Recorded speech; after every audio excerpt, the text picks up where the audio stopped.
Hello guys, welcome to a Trading Parrot. The top 10 coins that are making the most noise on social networks as of today, right now, on Lunar Crash are Chainlink, Popcat, Book of Meme, Uniswap, Solana, followed by Alpha Venture, Aptos, AMP Token, Cardano, and Rune, also known as TorChain. In today's video, I'm gonna cherry pick a few of them and I'm gonna look into different aspects to understand their technicals, some of the on-chain data, liquidation levels. We'll look into support and resistance. Let's see what we find. Guys, if you like this type of content, make sure that you're subscribed to the channel, hit the notification bell so you get notified every time I put out one of these videos. And I know this video is about altcoins. Let's see if we can get it at the very least above the 100 likes. In the past few days, Bitcoin videos are getting 300 likes, so let's see if the people interested in altcoins are finally back in the market. What you're seeing here is the interface of Lunar Crash. I went straight into cryptocurrencies,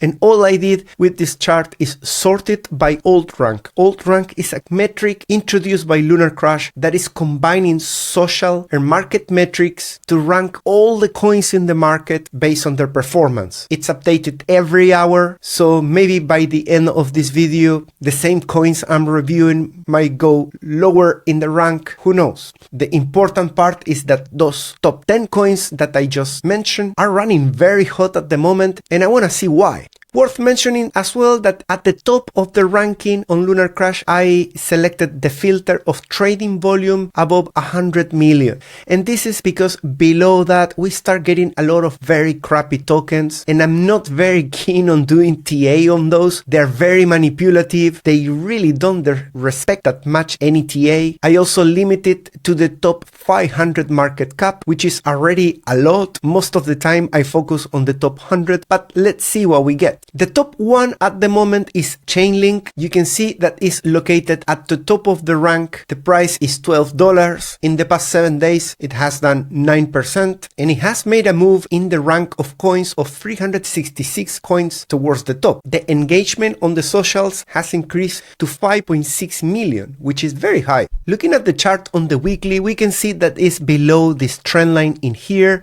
and is approaching it as a resistance. Many of the coins that I've been looking in the past months have already broken this trend line on the weekly. So Link, it's still early. It is looking bullish. It seems to be forming a channel towards the upside, which is something I like, with higher highs and higher lows. And at the moment is facing resistance at roughly $12 to $13. Why is that? Well, because that was before previously support after it printed this head and shoulders, and then it targeted the support at $8. It has managed to recover somehow, but it still cannot make it back into the previous range. If we place a trend line like this, we can see that the price is getting very close to the breakout area in confluence with the resistance of the $12.7 I just mentioned. If we do the opposite from this side, it will be great if the price was able to tolerate the squeeze in here and end up breaking out to the upside. That upside has a big potential because from the price where we are, we could see another increase of 55%, and that is just a very conservative target. We have made it to those levels very recently in the past, just in May, and the price action of this area in here looks like a bull flag, although quite a large one, to be honest. If we place a Fibonacci extension just to forecast what could be the upside if we were to break above these highs, I will look for a conservative target between the 1.2 to the 1.3, and that could give us something roughly between $32 and $33. A more aggressive target at the 1.618 could give us a $38. Looking more in depth into Link, we are in an area that is not necessarily the best entry for the price. If we look at the ask at the moment, is touching this trend line, and if you're able to focus with me on what typically happens with the price when we reach the bottom of that trend line of excessive ask, while at the same time the price is reaching a high, well, typically we see retracement. You can see it at this area, and then once again the ask making touches of the trend line once again in here, and we get another high that gets broken into a lower high. Something very similar happens in here in July 28, and here we are once again with very high levels of ask liquidity. All of this together with an accumulation of longs being at risk of getting liquidated. This area of the chart in here is showing whether the long longs or the shorts are risking liquidation thanks to the delta cumulative between those levels of liquidation above and below the price. If we zoom in, we can see those liquidations accumulated below the price starting from $11 to $10.5. So it seems to me that for Link, what needs to happen is first, it needs to clear some of this increased parabolic of open interest at the moment. And don't get me wrong, I don't necessarily expect this time the open interest to put a new low. We could be about to see a proper breakout of Link into a potential altcoin season. I'm just trying to fine-tune a better entry. As you can see in here, the open interest, it is breaking out, but it is at a moment where it's so accumulated that we might be due for some refreshing cleaning of too many longs before we continue going higher. As a second coin, I'm going to pick Aptos just because the sentiment is right now 91% bullish. So something is cooking in social networks when it comes to Aptos. Aptos on the weekly has managed to find a bottom at $4.88. And one thing I would like to see is what happens once we get to the $19.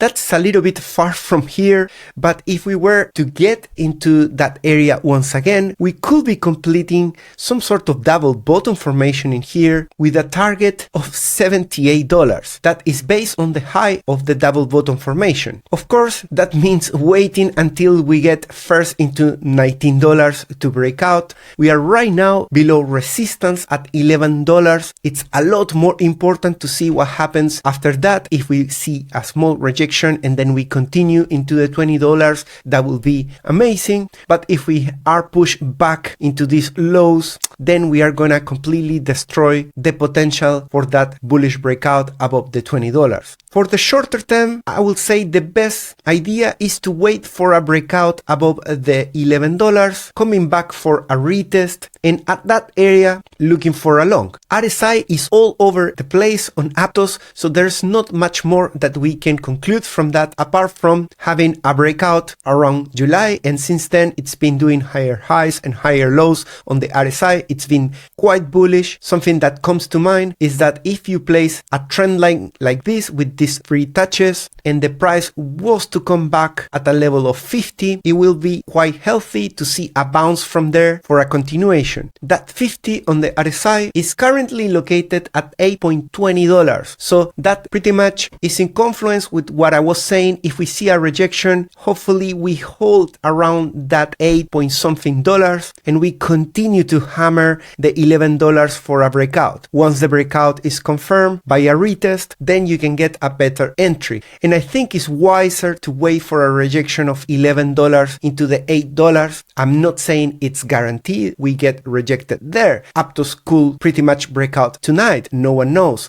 But Aptos is suffering from the same problem as Link at the moment. You can see how parabolic is the open interest going. We already have one of these moves in March and it ended up wiping 87% of that open interest. So at the moment, what Aptos is doing is trapping longs to hit them hard. You can see their liquidations exposed in here as opposed to the shorts being exposed in all this area in here. Right now, the shorts are being liquidated, but they are preparing the liquidation of the longs. Same again with the ask liquidity is right at the support, which is typically where Aptos as well sees some downside. You can see it in here. If you look up in the price action at the 27th of July, the ask was again touching that support.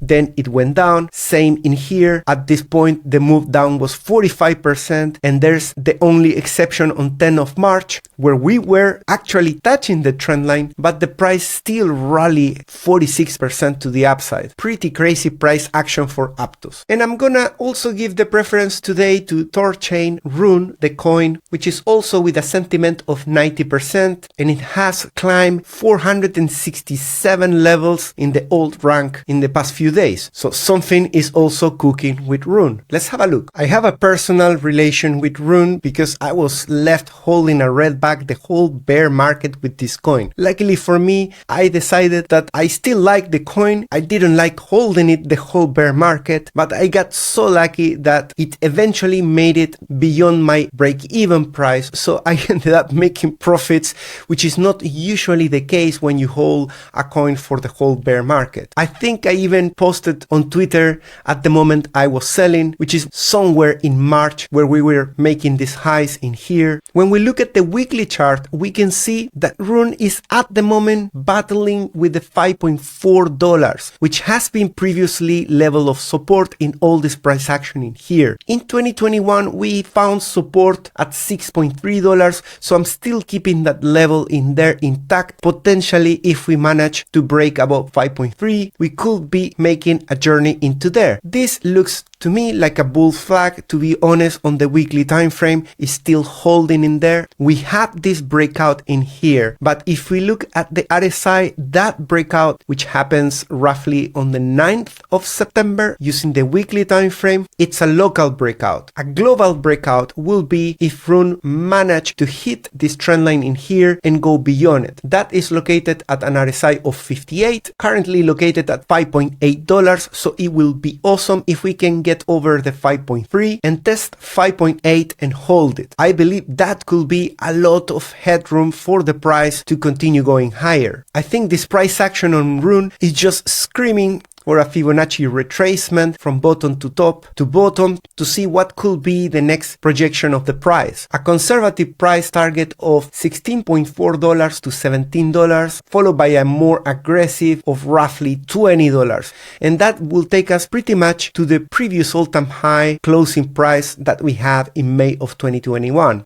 This is just the projection of this sort of bull flag that we are seeing in here on the weekly time frame. It's not necessarily the top that we must respect, but is just the target of the pattern. Let's look at the healthiness of Rune at the moment with different aspects. If we look at the ask versus the bid since March on Rune, it's very interesting to see that it's pretty much following the same patterns that Bitcoin is doing, which makes it really bullish to me. And I'm not just talking that the ask is bouncing on the trend line each and every time and then dumping, but I'm also interested to see what is the pattern of the bid. The bid occurs when the price starts coming down. At least these highs are happening at those moments. Price comes down and people start getting greedy to buy at a discount. Obviously, once they fill their bags, they push the price higher, they liquidate the shorts, and there you go, we get another cycle. You can observe that happening. If you look above in the price, you're gonna see it. That is a local bottom. Here there's another local bottom, and here there's another local bottom. That is typically happening in confluence with shorts being at risk. So price going down, too many shorts at risk, and a lot of bid activity in the order book makes this kind of great equation for a reversal to the upside. Whereas lots of longs exposed, like in this area of the price there, with a lot of ask activity in the order book, and the price is in a high, tends to reverse the price lower. And where are we right now? See by yourself. There's loads of liquidation levels in here for Rune. There's lots of ask, meaning people wanting to sell, and the price is at a high. So this is not necessarily meaning that we have to revert the trend and break the bull flag on the way down, but is sufficient potentially to look again for another area of support within the bull flag, or in a more extreme case, come back to the next support at $4. If at that point the ask starts reducing and going back into the blue, and we see the pullback in the price, and suddenly the shorts are more exposed, there you go, you have a golden entry. Perfect for doing a swing trade, but not a must if you are just thinking to hold these coins for the longer term. As long as you hold them on spot and you are able to stomach the move down, I have nothing against this coin. I'm very happy that it has been performing so well in this cycle. Guys, if you want to trade any of these coins, I suggest you have a look at Bluffing. It takes 5 minutes to open an account on this exchange, and they don't ask you for any KYC. You get straight away access to leverage, to altcoins, to Bitcoin, and this beautiful 10,000 bonus that I managed to negotiate with the guys from Bluffing. The bonus is subject on volume traded, and I also managed to get the lowest fees that you can get to trade as well, which is great. If you're using the links in the description to open your account, you get all those benefits, but also you are helping to support the channel to continue putting more content like this. For years, I focused my channel on selling selling subscriptions, and I'm doing everything I can to flip that into giving everything for free. And I can only do that thanks to your support, guys. Let me know in the comments if you really like this sort of videos about altcoins as well. Hopefully we get to those 100 likes. That's really gonna help with the algorithm. See you in the next one. Bye bye.